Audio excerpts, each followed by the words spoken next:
Medical panel भी है, cricket board इतनी तवज्जो भी दे रहा है, फिर बाहर भी भेजता है। फ़खर जमान शाहीन शाह अफरीदी का इलाज इंग्लैंड में हुआ, नसीम शाह का इंग्लैंड में हुआ। फिटनेस की आप बुनियादी वजह क्या समझते हैं खिलाड़ियों के अनफिट होने की? सबसे पहले तो इकबाल आपका शुक्रिया कि आपने मदु किया और आपने कहा कि क्रिकेट से ताल्लुक, हम दोनों का आपसे भी बड़ा गहरा ताल्लुक है। हमने पुराने साथी हैं, साथ करियर शुरू किया। देखें, ये जो बार बार तब्दीलियां हो रही है ना, क्रिकेट बोर्ड में तब्दीली हो रही है, टीम मैनेजमेंट में तब्दीली हो रही है, अब ये ओनरशिप लेने के लिए तैयार नहीं है। अब अगर नसीम शाह अनफिट थे, एहसानुल्लाह अनफिट थे, मोहम्मद हसनैन अनफिट थे, 3 मजीद अनफिट हो गए, शाहीन शाह अफरीदी अपनी फिटनेस पे स्ट्रगल कर रहे हैं। अब वो कहेंगे जी ये पिछले बोर्ड ने एनओसीज दी थी और ये फॉरेन लीग्स भी खेलते रहे। देखें, इंसान की बॉडी है ना, वर्कलोड मैनेज नहीं होगा, फटीक बहुत ज्यादा होगी, अनफिट तो होंगे। लेकिन मेरा ख्याल में बजाय है कि हम इदारे की बात करें, एक इदारे में इतना मजबूत सिस्टम आ जाए कि आज जका साहब हैं या कल रमीज राजा थे या नजम सेठी साहब थे, सिस्टम को काम करना चाहिए। हमारे मुल्क में ये नहीं है। आज जो सिस्टम है, अगला चेयरमैन आएगा वो अपना सिस्टम ले आएगा। अब देखें ना, मिकी आर्थर और उनकी पूरी टीम उड़ गई, अब हफीज अपनी टीम ले आए। अब ये आ रहा है कि जी ये टीम भी किसी एक कंपनी के साथ काम करी। तो मतलब जब तक हम इस इदारे पे काम नहीं करें, इकबाल मैं बार बार कह रहा हूँ, लोग कहते नहीं जी क्रिकेट में ऐसा नहीं होगा। जिस तेजी से क्रिकेट तनज़ुली की तरफ जा रही है, प्राइम मिनिस्टर साहब शायद प्रोग्राम सुन रहे हों और ये हमारी बात उन तक कोई पहुंचा दे कि देखें, अगर इस क्रिकेट पे भी तवज्जो नहीं दी गई ना, फिर आज हम हॉकी को जिस तरह रो रहे हैं, फिर ये क्रिकेट भी उधर ही जा रही है। ये मैं इसका क्लिप जरूर प्राइम मिनिस्टर को टैग करूंगा ताकि उनको पता चले कि क्या हालात है। मुनीरुल हक साहब, कैसे देखते हैं आप अब जो फिटनेस के मसाइल से मसाइल हो रहे हैं और आपके पास नेशनल, जिस तरह माजिद भट्टी ने कहा, पहले डॉक्टर सुहेल सलीम चले गए थे, फिर वो वापस आ गए। क्रिकेट में कुछ लोग जाते हैं, नदीम खान चले गए थे, वो वापस आ गए। तो जब भी कोई नई तब्दीली आती है अमल में, कोई ना कोई दोबारा से आ जाता है। आप इसको कैसे देखते हैं फिटनेस का मसला? पहले एक डॉक्टर सुमरो थे, वो भी ऑस्ट्रेलिया चले गए, बहुत सारे मसाइल हैं, इनको आप किस निगाह से देखते हैं? सबसे पहले तो बहुत शुक्रिया इकबाल, माजिद भट्टी इस्लाम आपको। देखिए, फिटनेस के हवाले से खुद हम भी खुसरवार हैं, कुछ खिलाड़ी भी खुसरवार हैं। और दीगर चीज़ें कि एक वक्त ये था, आपको याद होगा, शाहीन शाह अफरीदी हर फॉर्मेट पे खेलते थे। हम कई साल पहले की बात है, मुस्तकिल कहते थे। 2018 में उन्होंने डेब्यू किया और 2021 तक वो मुसलसल खेलते रहे। और उनका कहा जा रहा था कि उनका पॉस्चर ऐसा है कि उनको परेशानी नहीं। उसके बाद हमने देखा कि T20 वर्ल्ड कप के फाइनल में उस वक्त उनको बाहर होना पड़ा जब पाकिस्तानी टीम को जरूरत की, बहुत ज़रूरत थी। उसके बाद भी सिलसिला, आज मैं पढ़ रहा था कि कहा यह जा रहा है कि चूंकि वनडे सीरीज की कैप्टन होगा अगेंस्ट न्यूजीलैंड, तो अगर पाकिस्तान टीम गॉड फॉरबिड दूसरा टेस्ट हार जाती है मेलबर्न में, तो थर्ड टेस्ट में उनको रेस्ट कराया जाएगा। माजिद भट्टी की स्टोरी है, माजिद भट्टी की रेस्ट कराया जाएगा जी। अच्छा, माजिद भट्टी तो माशाल्लाह स्टोरी ब्रेक करने का माहिर है, आपको पता है। अच्छा, इसके अलावा भी एक दो चीजें ये हैं, फिर इंजरीज हो जाती है खिलाड़ियों में, इसमें कोई शक नहीं। आप बताएं कि मुझे फिटनेस टेस्ट कब हुआ था लास्ट, जो यो टेस्ट होता था पाकिस्तान में? बहुत पहले, 1 साल 2 साल 3 साल। तो खुद हम भी तो कसूरवार है ना, किसी सिस्टम को जब हम फॉलो नहीं करेंगे तो चीजें तो आएंगी। तो माजिद भट्टी ने सही कहा ना कि तब्दीलियां होती रहती हैं और कोई पूछने वाला इन सिस्टम को। माजिद भट्टी एक जमाने में जब मिकी आर्थर थे तो बाकायदा फिटनेस टेस्ट होता था, खिलाड़ियों को गद्दाफी स्टेडियम की सीढ़ियां चढ़ाई जा रही थी, यो टेस्ट होता था। फवाद आलम ने, शान मसूद की जबरदस्त उस यो टेस्ट में परफॉर्मेंस रही, तो वो सब खत्म हो गया सिलसिला।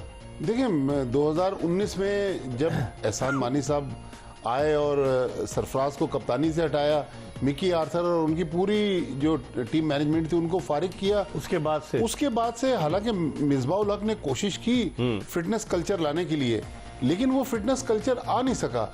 इवन आजम खान, आपको पता है कि हमारे तो दोस्त हैं, मोइन खान उनके साहबजादे हैं, लेकिन एक एथलीट के लिए ये फिटनेस मेरे ख्याल में इंसाफ नहीं है ना। आजम खान यंग हैं, 25 साल के हैं अभी, उनका बहुत फ्यूचर है और जबरदस्त क्रिकेटर है। लेकिन अगर अपनी फिटनेस को बेहतर कर लें, दुनिया में बेतहाशा ऐसी मिसालें हैं। सरफराज को देख लें, 2019 के वर्ल्ड कप में उन पर इल्जाम लगा कि उनकी फिटनेस अच्छी नहीं है, लेकिन उन्होंने फिर अपनी फिटनेस पर काम किया। अब आजम ने भी सिलेक्शन कमेटी से वादा किया कि मैं अपनी फिटनेस को बेहतर आपने सिलेक्शन कमेटी का जिक्र किया, चीफ सेलेक्टर वहाब रियाज साहब कहते हैं कि स्किल्स अगर हो तो इतनी फिटनेस इतना रोल नहीं प्ले करती, कि पहले स्किल्स होनी चाहिए।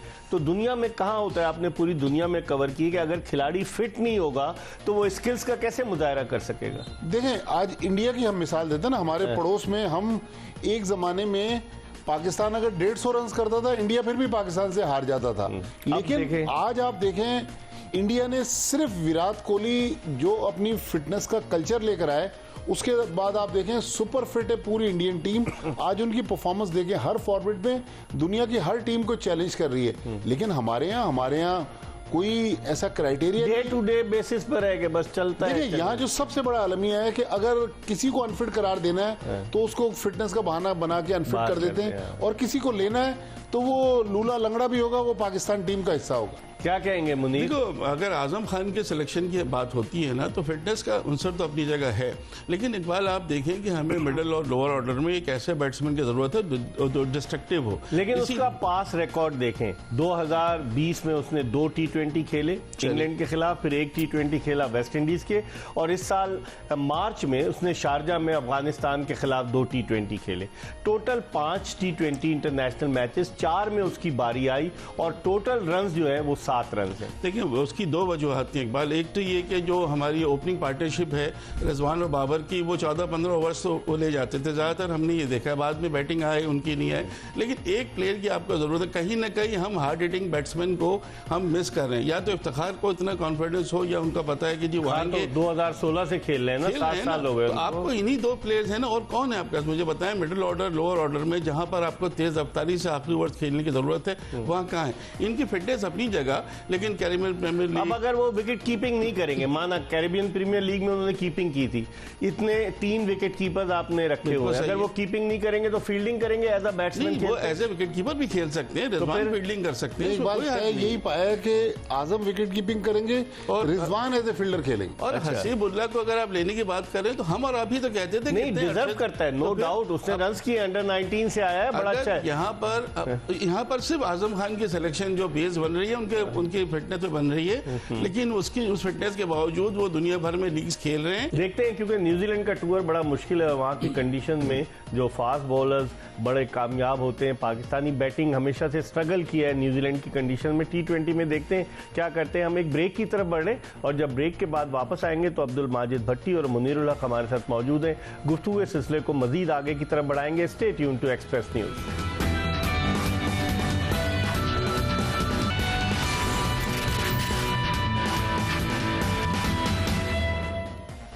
Welcome back after the break. आप देख रहे हैं एक्सप्रेस स्पोर्ट्स पेज, और मेरे साथ 2 मेहमान मौजूद हैं, senior sports journalist Abdul Majid Bhatti और क्रिकेट तजियाकार मुनीरुल हक। इन दोनों से हम बात कर रहे थे। गुफ्तगू के सिलसिले को मजीद आगे की तरफ बढ़ाते हैं। मुनीर, आपसे शुरू करता हूं कि आप क्या देखते हैं अब पाकिस्तान के वर्ल्ड कप के, T20 वर्ल्ड कप के चांसेस क्या? पिछली दफा तो पाकिस्तान खेला, फाइनल खेला ना पाकिस्तान पिछली दफा, और इंग्लैंड ने हराया, लेकिन इस दफा क्या चांसेस देखते हैं? देखिए इकबाल, अगर तीनों फॉर्मेट में आप देखते हैं ना, तो T20 का फॉर्मेट पाकिस्तान का बेहतर है अगर हम मुकाबला करने की बात करें। लेकिन जैसे माजिद भट्टी कह रहे हैं, अगर टीम का कॉम्बिनेशन आप डिस्टर्ब कर देंगे, कॉम्बिनेशन में अगर जैसे माजिद भट्टी ने कहा ना कि साइम अय्यूब ओपन करेंगे और उनके साथ बाबर